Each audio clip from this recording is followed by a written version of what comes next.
ರೋಮಪುರದವರಿಗೆ 4ನೇ ಅಧ್ಯಾಯ 18ರಿಂದ 22ನೇ ವಾಕ್ಯದವರೆಗೂ ಇಲ್ಲಿ ಇರುವ ವಾಕ್ಯವನ್ನು ನೀವು ಓದಿದರೆ ಅಬ್ರಹಾಮನಲ್ಲಿದ್ದ ನಂಬಿಕೆಯ ಕುರಿತಾಗಿ ತಿಳಿದುಕೊಳ್ಳುವವರಾಗಿರಬೇಕು. ನಮ್ಮ ಜೀವಿತದಲ್ಲಿ ನಂಬಿಕೆ ತುಂಬಾ ಪ್ರಾಮುಖ್ಯ. ನೀವು ಯೇಸುವಿನ ಬಳಿಯಲ್ಲಿ ಆಶೀರ್ವಾದವನ್ನು ಹೊಂದಿಕೊಂಡು ಕರ್ತರು ಕೊಡುವಂತಹ ಪೂರ್ಣವಾದ ಪ್ರೀತಿಯನ್ನು ಮತ್ತು ಆಶೀರ್ವಾದವನ್ನು ನಿಮ್ಮ ಮನೆಯಲ್ಲಿ, ಕುಟುಂಬದಲ್ಲಿ, ನಿಮ್ಮ ಮಕ್ಕಳ ಜೀವಿತದಲ್ಲಿ, ನಿಮ್ಮ ಆದಾಯದಲ್ಲಿ ಎಲ್ಲದರಲ್ಲೂ ಉಂಟಾಗಬೇಕಾದರೆ ಅಬ್ರಹಾಮನಲ್ಲಿರುವಂತಹ ನಂಬಿಕೆ ನಮಗೆ ಅವಶ್ಯ. ಸತ್ಯವಿದೆ ಏನು ಹೇಳುತ್ತದೆ ನೋಡೋಣ. ರೋಮಪುರದವರಿಗೆ 4ನೇ ಅಧ್ಯಾಯ 18ನೇ ವಾಕ್ಯದಿಂದ, ನಿನ್ನ ಸಂತಾನವು ನಕ್ಷತ್ರಗಳಷ್ಟಾಗುವುದು ಎಂಬುದಾಗಿ ತನಗೆ ಹೇಳಲ್ಪಟ್ಟ ಮಾತು ನೆರವೇರುವುದಕ್ಕೆ ಮಾರ್ಗ ತೋರದೆ ಇರುವುದರಿಂದ ಅಬ್ರಹಾಮನು ತಾನು ಅನೇಕ ಜನಾಂಗಗಳಿಗೆ ಮೂಲ ಪಿತ್ರವಾಗುವನೆಂಬ ನಿರೀಕ್ಷೆಗೆ ಆಸ್ಪದವಿಲ್ಲದಿರುವಾಗಲೂ ನಿರೀಕ್ಷಿಸಿ ನಂಬಿದನು. ಅವನು ಹೆಚ್ಚು ಕಡಿಮೆ 100 ವರ್ಷದವನಾಗಿದ್ದು ತನ್ನ ದೇಹವು ಆಗಲೇ ಮೃತಪ್ರಾಯವಾಯಿತೆಂದು, ಸಾರಳಿಗೆ ಗರ್ಭಕಾಲ ಕಳೆದು ಹೋಯಿತೆಂದು ಯೋಚಿಸಿದಾಗಿಯೂ ಅವನ ನಂಬಿಕೆಯು ಕುಂದಲಿಲ್ಲ. ದೇವರು ಮಾಡಿದ ವಾಗ್ದಾನದ ವಿಷಯದಲ್ಲಿ ಅವನು ಅಪನಂಬಿಕೆಯಿಂದ ಚಂಚಲ ಚಿತ್ತನಾಗಲಿಲ್ಲ. ದೇವರನ್ನು ಘನಪಡಿಸುವವನಾಗಿ ಆತನು ತನ್ನ ವಾಗ್ದಾನವನ್ನು ನೆರವೇರಿಸುವುದಕ್ಕೆ ಸಮರ್ಥನೆಂದು ಪೂರ ಭರವಸೆವಿಟ್ಟು ದೃಢ ನಂಬಿಕೆಯುಳ್ಳವನಾದನು. ಆದ್ದರಿಂದ ಆ ನಂಬಿಕೆಯು ಅವನ ಲೆಕ್ಕಕ್ಕೆ ನೀತಿ ಎಂದು ಎಣಿಸಲ್ಪಟ್ಟಿತು. ಇದುವೇ ಕರ್ತನ ಆ ವಾಕ್ಯವು ಅವನ ನಂಬಿಕೆಯ ಕುರಿತಾಗಿ ಸ್ಪಷ್ಟವಾಗಿ ತಿಳಿಸುತ್ತದೆ. ಮೊದಲನೆಯದು, ನಿರೀಕ್ಷೆಗೆ ಆಸ್ಪದವಿಲ್ಲದೆ ಇದ್ದರೂ ಕೂಡ ನಂಬಿಕೆಯಿಂದ ನಂಬಿದನು ಎಂಬುದಾಗಿ. ಅವನಿಗೆ 100 ವರ್ಷ, ಅವನ ಹೆಂಡತಿಗೆ 90 ವರ್ಷ. ಅವನ ಶರೀರದಲ್ಲಿ ಬಲವಿಲ್ಲ. ಇನ್ನು ಮುಂದೆ ಅವನಿಗೊಂದು ಮಗು ಹುಟ್ಟುವಂತಹ ಅವಕಾಶವೇ ಇಲ್ಲ. ಸಾರಳ ಗರ್ಭವು ಸತ್ತು ಹೋಯಿತು. ಇನ್ನು ಮುಂದೆ ಆ ಗರ್ಭದಲ್ಲಿ ಒಂದು ಮಗು ಉಂಟಾಗಲಿಕ್ಕೆ ಸಾಧ್ಯವೇ ಇಲ್ಲ. ಇದೇ ಅಲ್ಲಿಯ ಪರಿಸ್ಥಿತಿ. ನಿರೀಕ್ಷೆಗೆ ಆಸ್ಪದವಿಲ್ಲದ ಪರಿಸ್ಥಿತಿಯಲ್ಲಿ ಕೂಡ ದೇವರು ಒಂದು ಮಾತು ಕೊಟ್ಟಿದ್ದಾರೆ, ನಿನ್ನ ಸಂತತಿಯನ್ನ ನಾನು ಹೆಚ್ಚಿಸುವೆನು ಎಂಬುದಾಗಿ.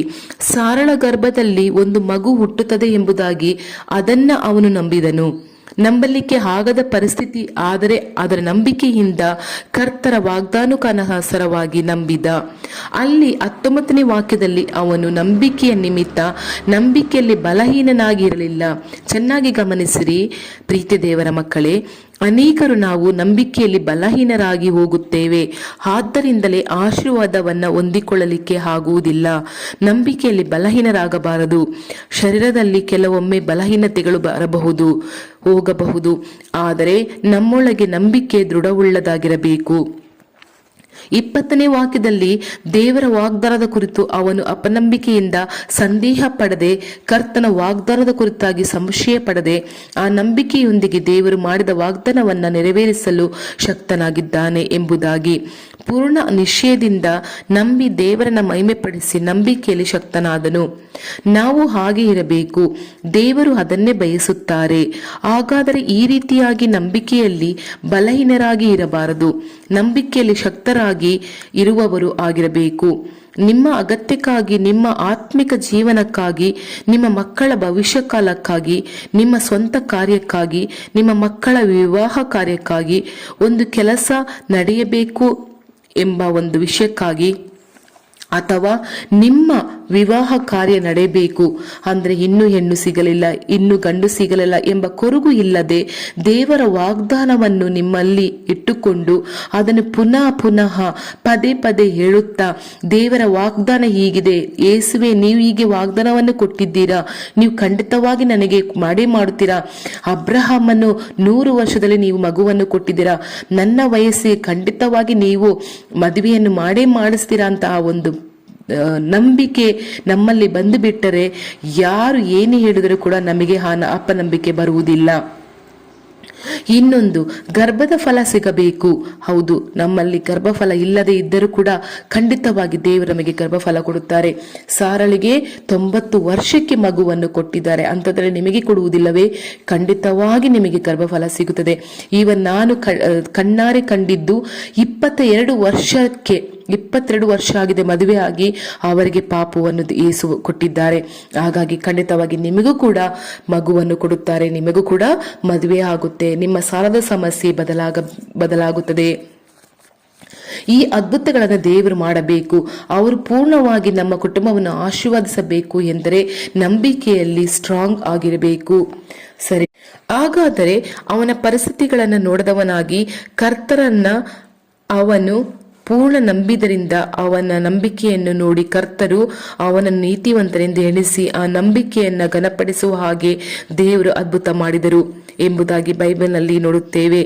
ದೇವರೇ, ನಾನು ಅವನ ರೀತಿಯಾಗಿ ನಂಬಬೇಕು ಹಾಗಂತ ಹೇಳಿ ಹಾಗೂ ಪ್ರಾರ್ಥಿಸಬೇಕು. ಆ ನಂಬಿಕೆಯನ್ನು ನಾವು ಹೇಗೆ ಹೊಂದಿಕೊಳ್ಳುವುದು? ಪ್ರಾರ್ಥನೆ ಮತ್ತು ಸತ್ಯವೇದದ ಧ್ಯಾನ, ಕರ್ತರ ವಾಕ್ಯದ ಮುಖಾಂತರವೇ ನಂಬಿಕೆ ನಮ್ಮ ಒಳಗಡೆ ಹೆಚ್ಚುತ್ತದೆ.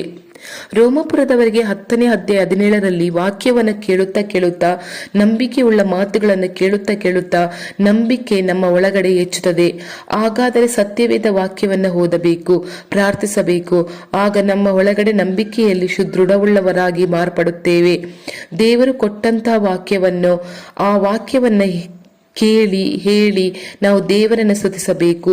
ಅಬ್ರಹಾಮನು ದೇವರನ್ನು ಸ್ತುತಿಸಿ ನಂಬಿಕೆಯಲ್ಲಿ ಶಕ್ತನಾದನು. ಅದೇ ಪ್ರಕಾರ ನಾವು ಕೂಡ ಅಬ್ರಹಾಮನ ರೀತಿ ನಂಬಿಕೆಯಲ್ಲಿ ಶಕ್ತರಾಗಿರಬೇಕು. ಪ್ರಾರ್ಥಿಸೋಣವೇ?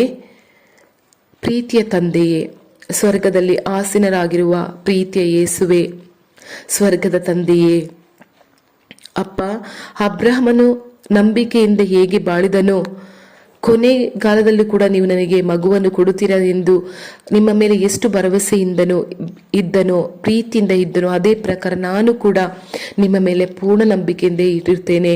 ಇಷ್ಟರವರೆಗೆ ನಾನು ಎಲ್ಲಾದರೂ ಅಪನಂಬಿಕೆಯಿಂದ ನಾನು ಕಳೆದುಕೊಂಡಿದ್ರೆ ದಯವಿಟ್ಟು ನನ್ನನ್ನು ಕ್ಷಮಿಸಿ. ಇನ್ನು ಮುಂದಿನ ಪೂರ್ಣ ನಂಬಿಕೆಯಿಂದ ನಿಮ್ಮಿಂದ ಸಾಧ್ಯ ಆ ಒಂದು ಮನೋಭಾವದಿಂದ ನಾನು ಇರುತ್ತೇನೆ, ನಂಬಿಕೆಯಿಂದ ಇರುತ್ತೇನೆ. ಖಂಡಿತವಾಗಿ ಈ ವರ್ಷದಲ್ಲಿ ಈ 2024ನೇ ವರ್ಷದಲ್ಲಿ ನನ್ನ ಜೀವಿತದಲ್ಲಿ ಒಳ್ಳೆಯದೇ ಆಗುತ್ತದೆ, ಹ್ಯಾಪಿನೆಸ್ ಸಿಗುತ್ತದೆ ಎಂದು ನಾನು ನಂಬುತ್ತೇನೆ ತಂದೆಯೇ. ಯೇಸು ಕ್ರಿಸ್ತ ನಾಮದಲ್ಲಿ ಆಮೇನ್ ಆಮೇನ್ ತಂದೆಯೇ. Thank you Lord Jesus Christ.